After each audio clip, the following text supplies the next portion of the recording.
सारी उम्र उजड़ी नीरस सी गुजार दी थी रेखा ने। जिम्मेदारियों के बोझ तले उसने अपनी खुशियों के बारे में सोचा तक नहीं। अब पतझड़ के मौसम में अचानक यह वसंत कैसे आ गया उसके जीवन में। हेलो सर, आज ऑफिस नहीं आ पाऊंगी, तबीयत थोड़ी ठीक नहीं है, रेखा ने बुझी बुझी सी आवाज में कहा। क्या हुआ रेखा जी, क्या तबीयत ज्यादा खराब है? बॉस के स्वर में चिंता थी। नहीं सर, बस यूं ही, शायद बुखार है। डॉक्टर को दिखाया या नहीं? इस उम्र में लापरवाही नहीं बरतनी चाहिए। Take care. आप ठीक कह रहे हैं सर, कहकर उसने फोन रख दिया। 55 पतझड़ों का डट कर सामना किया है रेखा सिंह ने, अब हिम्मत हारने लगी है। हाँ, पतझड़ का सामना वसंत से तो उसका साबका नहीं के बराबर पड़ा है। जब वो 7 से 8 साल की थी, एक ट्रेन दुर्घटना में उसके माता पिता की मृत्यु हो गई थी। अपनी बढ़ती उम्र और अन्य बच्चों की परवरिश का हवाला देकर दादा दादी ने उसकी जिम्मेदारी लेने से इनकार कर दिया। नानी उसे अपने साथ ले आई और उसे पढ़ाया लिखाया। अभी वो 20 साल की भी नहीं हुई थी कि नानी भी चल बसी। मामा मामी ने जल्दी ही उसकी शादी कर दी। पति के रूप में 7 फेरे लेने वाला शख्स भी स्वार्थी निकला।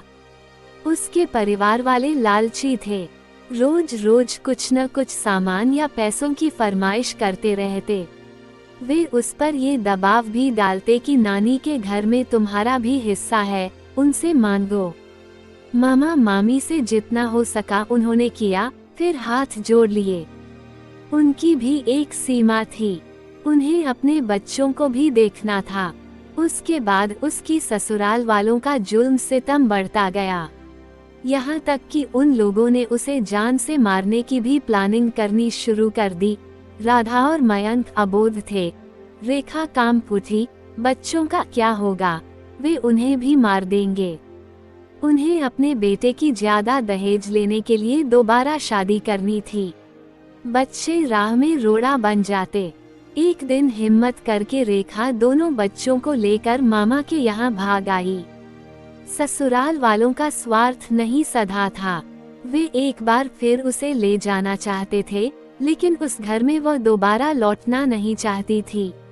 मामा और ममेरे भाई बहनों ने उसे सपोर्ट किया और उसका तलाक हो गया। उसे ससुराल से छुटकारा तो मिल गया, लेकिन अब दोनों बच्चों की परवरिश की समस्या मुंहबाए खड़ी थी। बस रहने का ठिकाना, यही राहत की बात थी। मामा ने एक कंपनी में उसकी नौकरी लगवा दी। उसके जीवन का एक ही मकसद था, राधा और मयंक को अच्छे से पढ़ाना लिखाना। दोनों बच्चों को वो वेल सेटल करना चाहती थी। वह जी तोड़ मेहनत करती, कुछ मदद ममेरे भाई बहन भी कर देते। उसके मन में एक ही बात बार बार उठती थी कि जैसी जिंदगी उसे गुजारनी पड़ी है, बच्चों पर उसकी छाया तक न आए। रेखा ने दोनों बच्चों का दाखिला अच्छे स्कूल में करवा दिया। उन्हें हमेशा यही समझाती रहती कि पढ़ लिख कर अच्छा इंसान बनना है। बच्चे होनहार थे, हमेशा कक्षा में अव्वल आते। वक्त सरपट दौड़ता रहा। मयंक ने IIT में दाखिला ले लिया। राधा ने फैशन डिजाइनिंग में अपना करियर बनाया। राधा बेंगलुरु में ही जॉब करने लगी थी। उसने अपने जीवन साथी के रूप में देवेश को चुना। दोनों ने साथ साथ कोर्स किया और साथ साथ स्टार्टअप भी किया। रेखा और मयंक को भी देवेश काफी पसंद आया। मयंक ने भी अपने पसंद की लड़की से शादी की। रेखा काफी खुश थी कि उसके दोनों बच्चों की गृहस्थी अच्छे से बस गई। उन्हें मनपसंद जीवन साथी मिले। मयंक पहले हैदराबाद में कार्यरत था। पिछले साल कंपनी ने उसे अमेरिका भेज दिया। वह कहता, मम्मा, यदि मैं यहाँ सेटल हो गया तो फिर तुम्हें भी बुला लूंगा। रूपा हंस कर कहती, बेटा, मैं वहाँ आकर क्या करूँगी भला? तुम लोग लाइफ एंजॉय करो। मामा मामी की भी उम्र काफी हो गई है, ऐसे में उन्हें छोड़कर मैं कैसे जाऊंगी? मयंक भी इस बात को समझता था, लेकिन फिर भी वीडियो चैटिंग में ये बात हमेशा कहता। मामा मामी भी रेखा से कहते, अब हमारी उम्र हो गई, जाने कब बुलावा आ जाए, इसलिए तुम मयंक के पास चली जाओ। राधा और देवेश बीच बीच में आते और बेंगलुरु में सेटल होने के लिए कहते। बच्चों को हमेशा माँ की चिंता सताती रहती। उन्होंने बचपन से माँ को कांटों पर चलते, चुभते कांटों से लहूलुहान होते और सारा दर्द पीते हुए देखा था। वे चाहते थे कि अब माँ को खुशी दें। उन्हें अब काम करने की क्या जरूरत है, लेकिन वह कहती, जब तक यहाँ हूँ काम करने दो। इसी काम ने हम लोगों को सहारा दिया और हमारा जीवन जीने लायक बनाया है। जब थक जाऊंगी देखा जाएगा। कुछ समय बाद मामा मामी की मृत्यु हो गई। रेखा अब निपट अकेली हो गई। इधर कुछ दिनों से बार बार उसकी तबीयत भी खराब हो रही थी। इस वजह से वह थोड़ी कमजोर हो गई थी। 6 महीने पहले उसके ऑफिस में नए बॉस आए थे, रूपेश मिश्रा। वे कर्मचारियों से बहुत अच्छे से पेश आते, उनके साथ मिलकर काम करते। उनकी उम्र 60 साल के आसपास होगी। कुछ साल पहले एक लंबी बीमारी से उनकी पत्नी का साथ छूट गया था। 2 बेटियां थीं, दोनों की शादी हो गई थी। वे अकेलेपन से जूझते हुए खुद को काम में लगाए रहते, कर्मचारियों में अपनापन ढूंढते रहते। वे उदार और खुशदिल थे। कभी कभी रेखा से अपने दिल की बात शेयर करते थे। जब वे अपनी पत्नी की बीमारी का जिक्र करते तब उनकी आंखें भर आती। वे पत्नी को बेहद प्यार करते थे। वे कहते, हमने रिटायरमेंट के बाद की जिंदगी की प्लानिंग कर रखी थी, लेकिन वह बीच में ही छोड़कर चली गई। मेरी बेटियां बहुत केयरफुल हैं, लेकिन इस मोड़ पर तन्हा जीवन बहुत सालता है। उद्धरण डॉट तन्हाई का दर्द तो रेखा भी झेल रही थी। उसे भी रूपेश से दिल की बात करना अच्छा लगता था। जल्दी ही दोनों अच्छे दोस्त बन गए। वे दोनों जब अपनी आगे की जिंदगी के बारे में सोचते तब मन कसला हो जाता। ये भी कि यदि कभी बीमार पड़ गए तो कोई एक गिलास पानी पिलाने वाला भी न होगा। उस पर आए दिन अकेले बुजुर्गों की मौत की खबर उनमें खौफ पैदा करती। जब भी ऐसी खबर पढ़ते या टीवी पर ऐसा कुछ देखते कि मौत के बाद कई कई दिनों तक अकेले इंसान की लाश घर में सड़ती रही, तो उनके रोंगटे खड़े हो जाते। मौत एक सच है, यदि उसकी बात छोड़ भी दे तो भी शेष जीवन अकेले बिताना आसान नहीं था। न कोई बात करने वाला, न कोई दुख दर्द बांटने वाला। बंद कमरा और उसकी दीवारें। कैसे गुजरेंगे उनके दिन? रात की तन्हाई में जब वे सोचते, सन्नाटा राक्षस बनकर उन्हें निगलने लगता। रेखा ने बातों बातों में मयंक और राधा को अपने बॉस रूपेश मिश्रा के बारे में बता दिया था। ये भी कि वे एक अच्छे इंसान हैं और सबके सुख दुख में काम आते हैं। वह बच्चों से वैसे भी कुछ नहीं छिपाती थी। बच्चों के साथ शुरू से ही उसका ऐसा तारतम्य है कि वो जितना बताती उससे ज्यादा वे दोनों समझते। रूपा बिस्तर पर लेटी लेटी जिंदगी के पन्ने पलट रही थी। एक एक दृश्य चलचित्र बन उसकी आंखों में उभर आए थे। उसकी बीती जिंदगी पर लगाम तब लगी जब कॉल बेल बजी। घड़ी देखी तो शाम के 6:30 बज रहे थे। इस वक्त कौन होगा? वो अनमनी सी बालों का जूड़ा बनाते हुए उठी।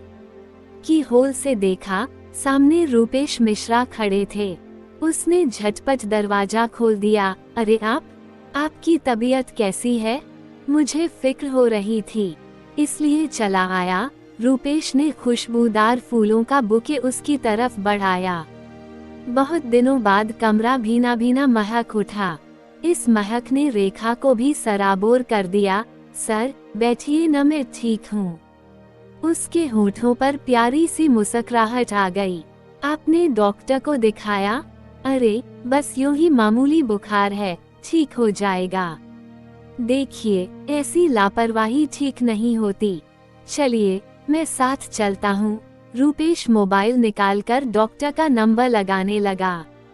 नहीं सर, मैं ठीक हूँ। यदि बुखार कल तक बिल्कुल ठीक नहीं हुआ तो मैं चेकअप करा लूंगी। उसकी समझ में नहीं आया कि क्या जवाब दे।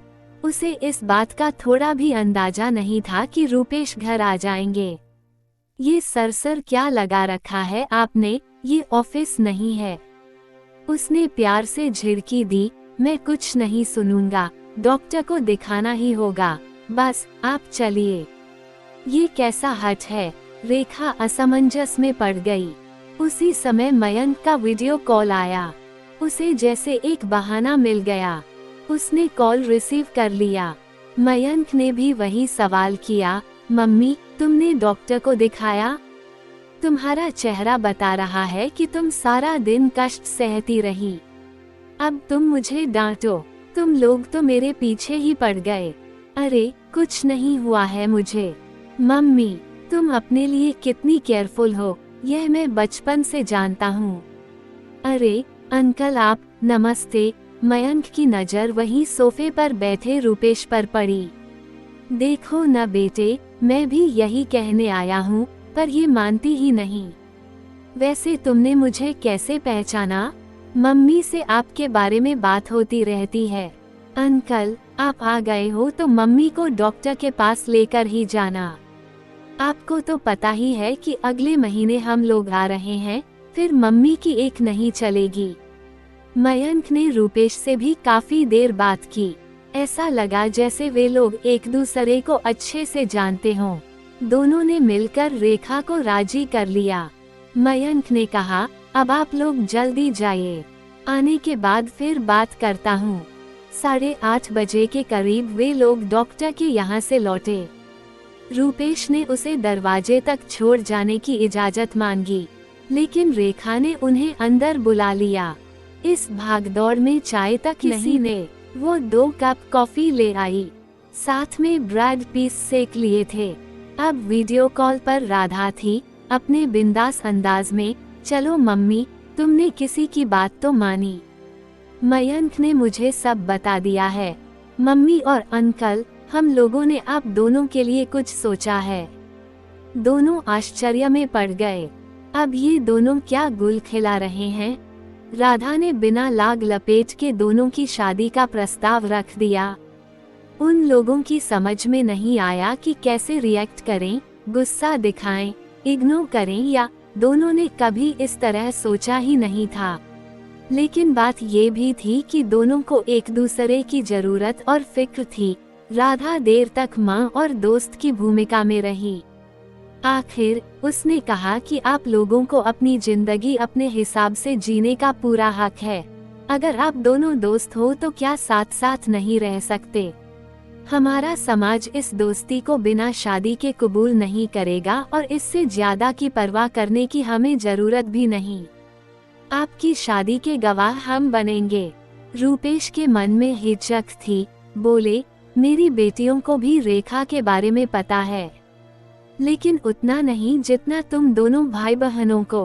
अंकल आप फिक्र मत कीजिए, उन लोगों का नंबर मुझे दे दीजिए, मैं बात करूंगी, सब ठीक हो जाएगा। और मम्मी ब्रेड से काम नहीं चलेगा, आप खाना ऑर्डर कर दो, अंकल को खाना खिला कर ही भेजना। और हाँ, डॉक्टर ने जो दवा लिखी है उसे समय पर लेना और कल सारा चेकअप करवा लेना। दोनों अवाक थे।